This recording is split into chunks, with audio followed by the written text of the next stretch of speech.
به ملائک دستور دادیم سجده کنید، پس سجده کردن به غیر از ابلیس که از جنیان بود.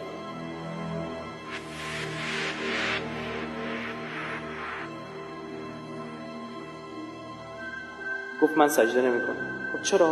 گفت خلقتنی من نار و خلقته من طین، مرا از عنصر اصلی و اعلای آفرینش، مرا از آتش آفرید، این رو از پست‌ترین عنصر آفرینش آفرید، سجده نمی‌کنم. حضرت خطاب به ابلیس گفت جلد اینو نگاه نکن و نفخت فیه من روحی، از روح خودم در این دمیدم. ابلیس گفت سجده نخواهم کرد. قرآن میگه کان من الکافرین، به خاطر این سجده نکردن نمیگه شد از کافران، میگه بود از کافران. چه اتفاقی قبل از خلقت انسان افتاده؟ ابلیس اون رو دیده کافر شده بوده، اینجا روح میشه.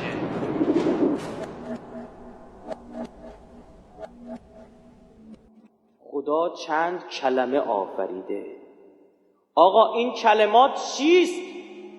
یک رازه. خدا با راز و ناز تو قرآن صحبت کرده، لو نمیده. سوره بقره آیه 37 میگه که آدم ما انداختیمش پایین، چرا که زار گریه کردن؟ ببخشید خدایا نفهمیدم، اشتباه کردم. اومد به جبرئیل گفت برو این کلمه ها رو بهش یاد بده تا ببخشمش.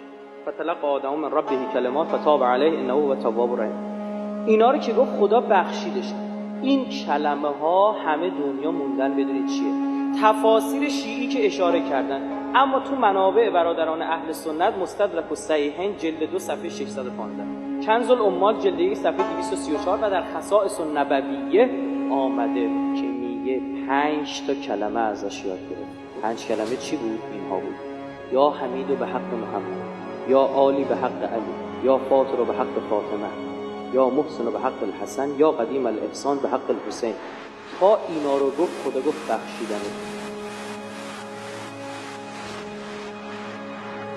Wonderful Stories of Islam کتابی است که انگلیسی ها نوشتن.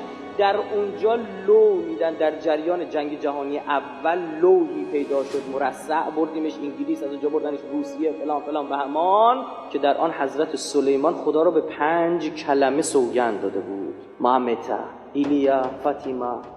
اینا رو 5 تا اسمو گفت تا خدا سلیمان و سلیمان کرد.